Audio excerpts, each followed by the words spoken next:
Assalamualaikum warahmatullahi wabarakatuh.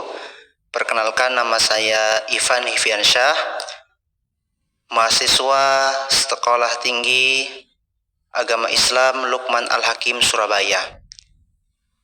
Alhamdulillah, pada saat ini saya bersama Ustadz Rahman. Beliau selaku pengurus di Pondok Pesantren Hidayatullah Bintan. Adapun pada kesempatan kali ini saya akan mewawancarai Ustadz Rahman mengenai strategi dakwah di Pondok Pesantren Hidayatullah Bintan. Assalamualaikum Ustadz. Waalaikumsalam warahmatullahi wabarakatuh. Ustadz, izin bertanya.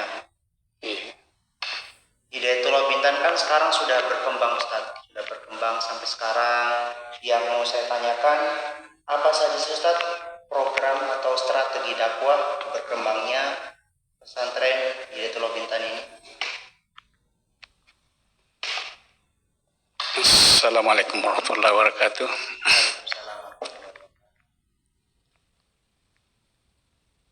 Saya di Bintan ini baru beberapa tahun, karena saya masuk di Bintan ini tahun 2006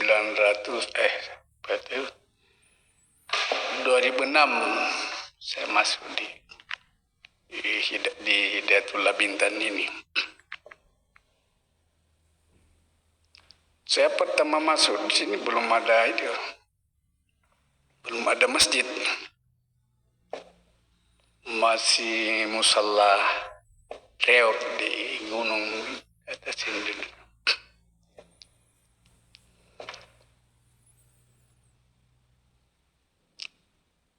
Masih musalla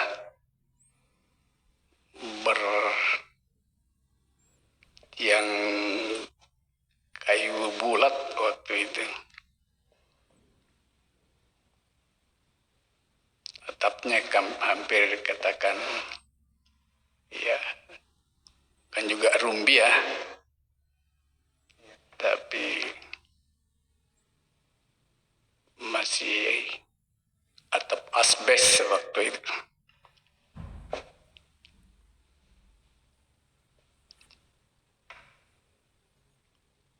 Berapa hari kemudian barulah kita memulai bekerja untuk masjid itu. Masjid yang kita pakai sekarang ini. Memang cara kita untuk membangun itu, saya juga tidak tahu. Karena ada saja kadang-kadang orang yang datang itu membawa sumbangan untuk pembangunan untuk masjid itu. Ada satu orang, seingat saya dulu itu, yang dari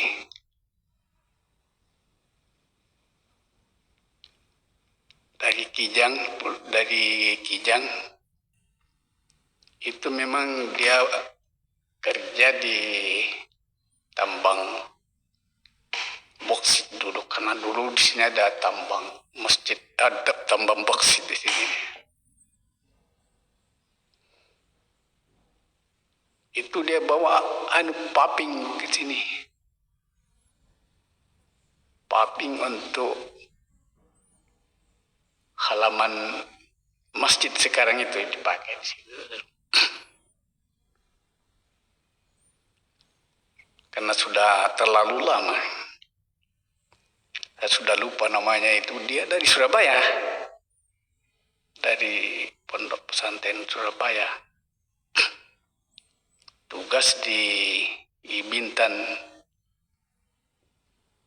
dia kerja di tambang boksit.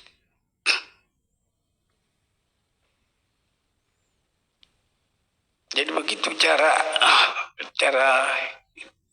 kita dulu untuk menjadikan pesantren ini punya bangunan.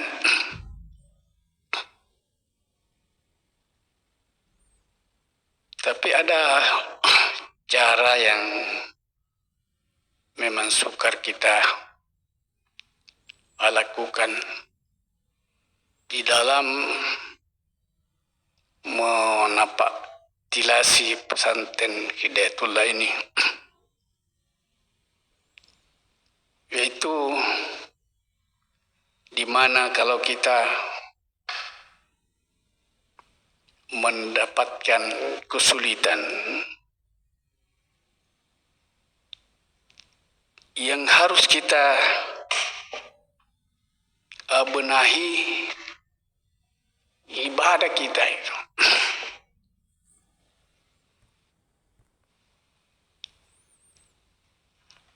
Karena disitulah nilai kita untuk istilahnya berjuang ini memang perlu dilandasi dengan iman dan takwa, yaitu memperbaiki ibadah kita. Ibadah yang sangat susah kita lakukan dan gampang dibilang, gampang diceramakan, gampang dikasih tahu orang, dan susah dibuktikan. Walaupun membuktikannya kadang-kadang ya susah untuk istiqomah, yaitu salat lail ini. Salat lail itu paling susah sekali. Karena kita memang harus bangun di saat-saat kita butuh tidur.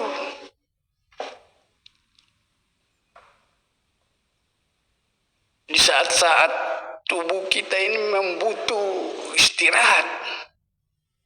Di saat itulah kita harus bangun.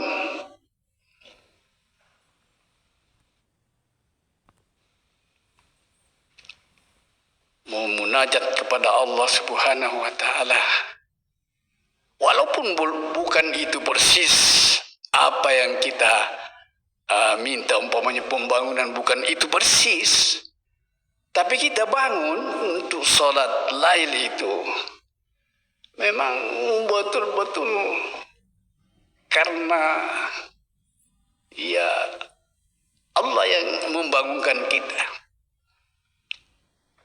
Bukan karena orang atau karena mau kita dipuji. Siapa yang memuji kita di tengah malam begitu, atau di jam 2 malam mau dipuji? Siapa yang memuji kita? Terkecuali Allah.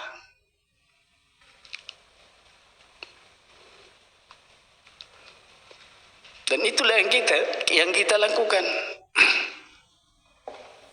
Saya pernah ditempatkan di suatu tempat yang sangat tidak ada artinya di Batam dulu itu di Jembatan 3, Pulau Stoko namanya. Itu di sana itu tidak ada masjid. Saya ditempatkan di suatu tempat yang memang jauh dari masjid, jauh dari kampung. Yang dekat hanya laut. Itu kalau kita tidak bangun malam, tidak dibangunkan Allah untuk sholat, baik itu sholat waktu fardu ataukah salat sunat, itu tidak bangun-bangun kita. Kan siapa yang membangunkan kita? Tidak ada. Ada namanya Pulau Akar, itu jauh. Kampung Stoko lebih jauh lagi. Tidak ada yang membangunkan kita. Tapi karena Allah yang membangunkan kita, kita bangun. Setiap waktu sholat kita sholat. Kalau saya tidak punya jam, saya tidak punya jam, apalagi HP, tidak ada. Jadi kalau siang ya lihat matahari, kalau malam ya lihat bulan. Kalau tidak ada bulan, lihat bintang. Bintang itu tidak pernah tidak ada. Itu aja. Ya gitulah cara kita dulu. Kemudian ini Ustaz, saya mau tanya lagi. Iya. Apa saja tantangan yang dihadapi dalam pelaksanaan strategi dakwah itu? Tantangannya apa saja, Ustaz Rahman? Oh iya. Kalau tantangannya memang tidak semudah apa yang dibayangkan kadang-kadang. Karena begitulah namanya kebaikan. Memang harus ada tantangannya, harus ada halangannya. Oh, bukan berjuang namanya itu kalau tidak ada tantangannya, tidak ada halangannya itu. Karena di pesantren itu, utamanya di Bintan ini, yang harus kita persiapkan memang mental kita ini.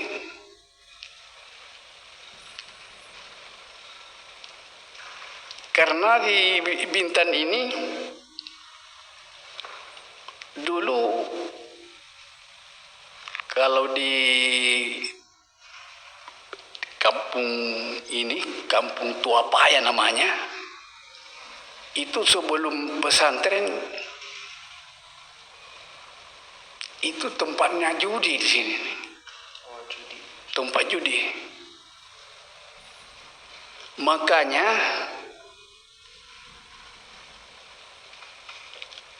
tempat apa namanya? Ada di sini tempat apa namanya nih yang lokalisasi. Tempat lokalisasi dulu di sini. Tempatnya.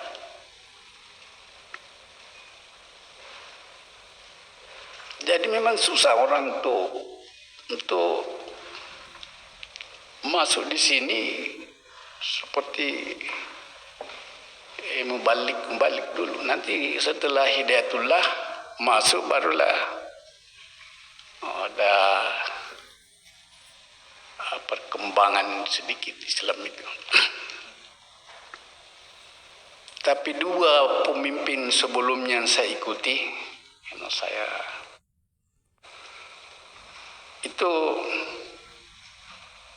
belum ada perubahan masalah lokalisasi. Tapi setelah Pak Ustaz Humaydi ini sudah punya perubahan sedikit. Kita memulai dulu itu pembubarannya itu PSK di sini itu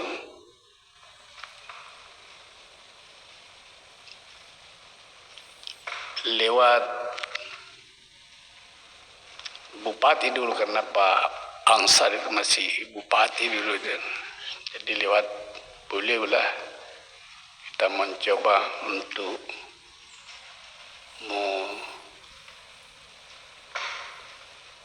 membubarkan itu lokalisasi di dekat pesantren itu. Karena tantangan kita di situ. Dimanapun kita berkoar-koar kemana-mana, orang tidak tahu kalau itu ada pesantren di situ. Lokal yang dikenal lokalisasi tidak ada. Belum lagi muda-mudinya itu di sini susah untuk dikenalkan di Islam itu. Nah, kemudian ini Ustaz, saya mau tanya lagi. Kan Alhamdulillah Hidayatul Bintan sekarang sudah maju, sudah berkembang, bangunannya sudah banyak. Yang saya tanyakan lagi Ustaz, bagaimana pondok pesantren itu mengatasi kendala internal seperti misalnya keterbatasan dana, kemudian kekurangan tenaga pengajar. Itu bagaimana pondok itu mengatasi keadaan seperti itu? Misalnya kekurangan dana kan tidak katakan goncang Ustaz, goncang kalau sudah kekurangan dana. Bagaimana Ustaz cara mengatasi? Iya, kalau mengatasi dana ini memang tergantung ya kita mau menyikapinya. Karena kembali lagi kita kepada semula yang harus diperbaiki ibadah kita itu untuk meminta kepada Allah. Sebab kita tidak bisa juga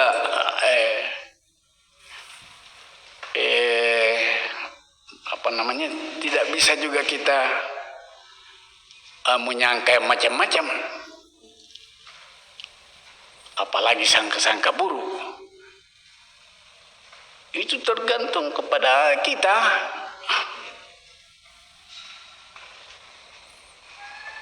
Kalau kita menyikapinya dengan tulus, kita bekerja dengan tulus, ada saja bantuan Allah itu. Yang penting tulus, ikhlas kita kerja.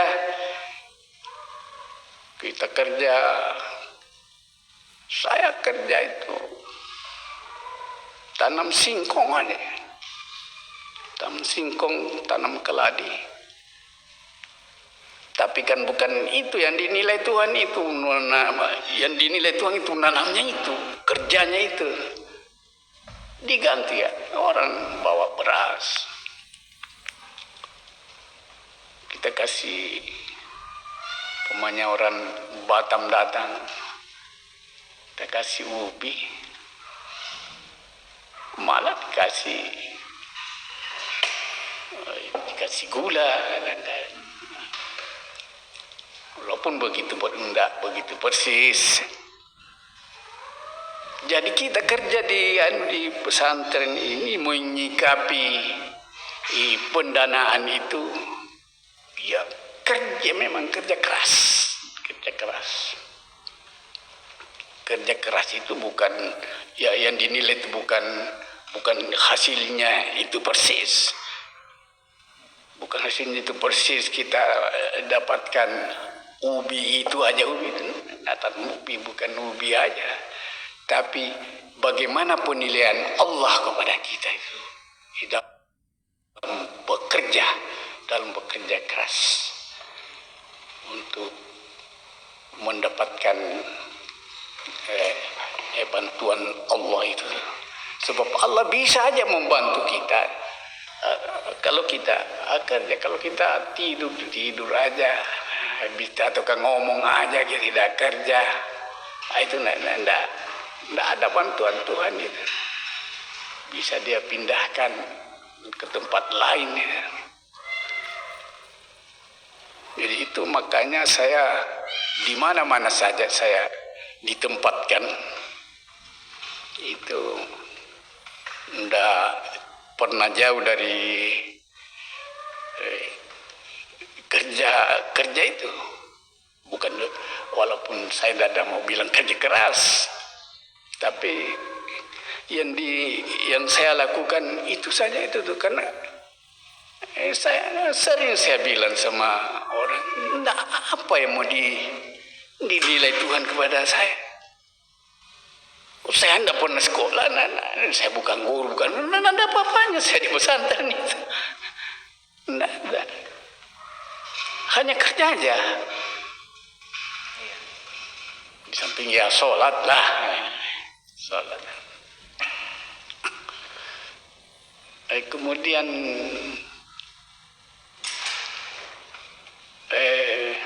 untuk menyikapi ini semua,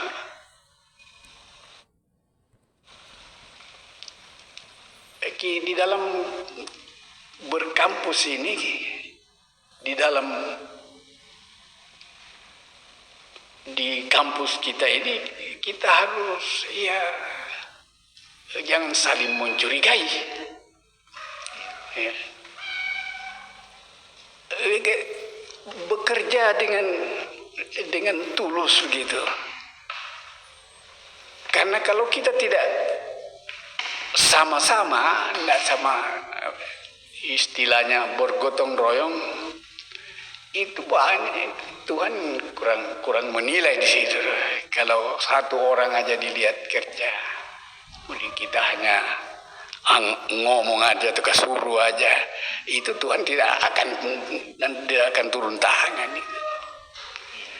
Karena untuk mendapatkan nilai dari sisi Allah Subhanahu wa taala, kesepakatan kita, kerjasama kita, di situ yang dinilai Tuhan. Karena bagaimana kalau satu orang saja yang kerja, 2 orang, 3 orang hanya nongkrong dulu aja, gimana Tuhan menilai itu?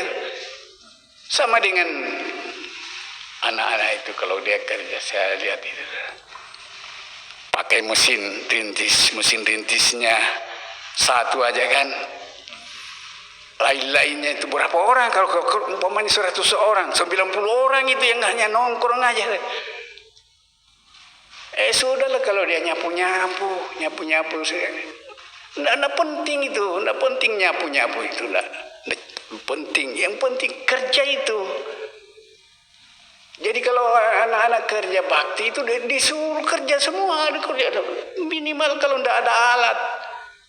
Apalagi kalau ada alat itu, ada kerja. Pegang alat masing-masing, jangan nongkrong aja di situ. Apabila kalau Tuhan bilang, apa kalau begitu? Apa nilainya kita? Tidak mau bantu kita, tidak mau datangkan dana kalau begitu cara kita, tidak ada kesepakatan begitu. Tercapainya suatu usaha, baik itu usaha untuk agama,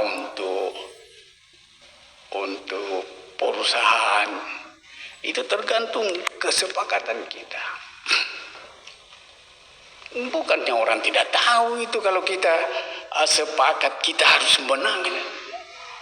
Kalau kita bersatu, pasti kita menang itu.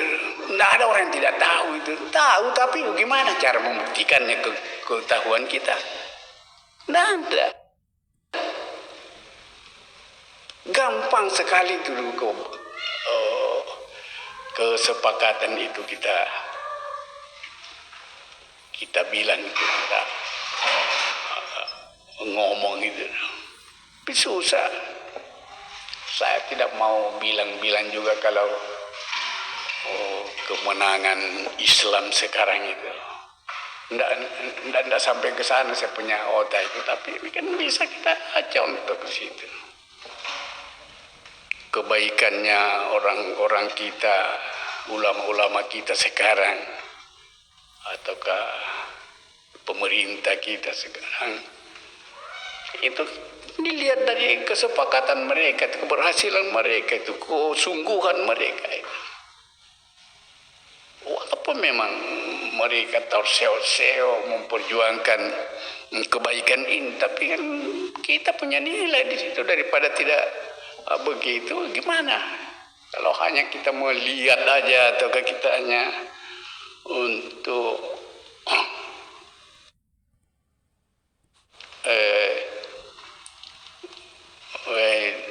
melihat-lihat aja, nongkrong aja, kita tidak ada nilainya kita. Jadi untuk mencapai keberuntungan, untuk mencapai terjadinya suatu usaha yang sukses itu ya dari usaha kita. Nah ini Ustadz, terakhir Ustadz, Ya.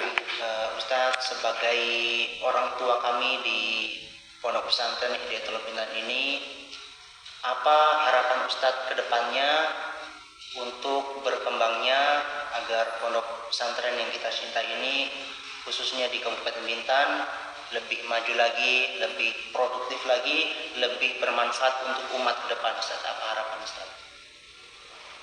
Ya, harapan kita semua itu tidak ada yang tidak mau kalau kita berkembang gitu. Tapi suatu pesantren itu tidak ada istilah mundur. Maju terus, walaupun apa tantangan itu kita harus hadapi. Jadi seperti kurangnya guru, ya kita datangkan dari cabang-cabang lain, itu caranya. Kita minta ke Batam umpamanya ini. Sama dengan kita di sini kan bukan dari daerah kita di sini, bukan dari Topaya, dari Uban ada, dari Tanjung Pinang ada. Jadi kita mintalah dari daerah-daerah lain untuk guru, begitu juga santri. Kalau kurang santri kita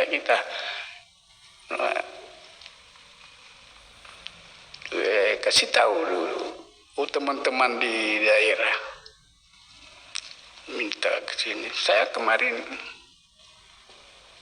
ada di terlalu jauh memang itu, kalau di Morowali itu ada anak-anak yang mau ke sini, tapi ya kurang itulah karena tidak ada untuk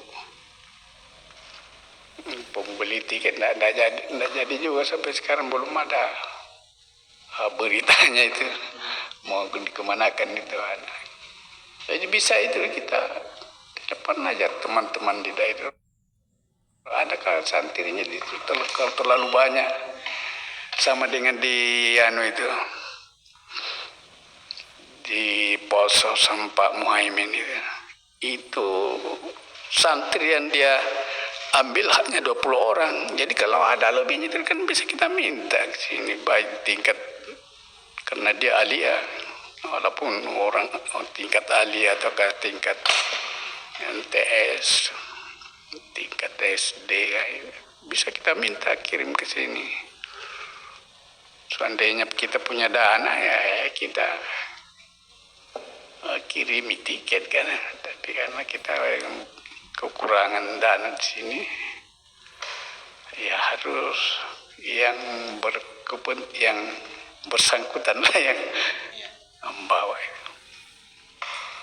Tapi kalau untuk pengembangan kita ke depan itu, Hidayatullah itu tidak ada cerita kalau tidak berkembang.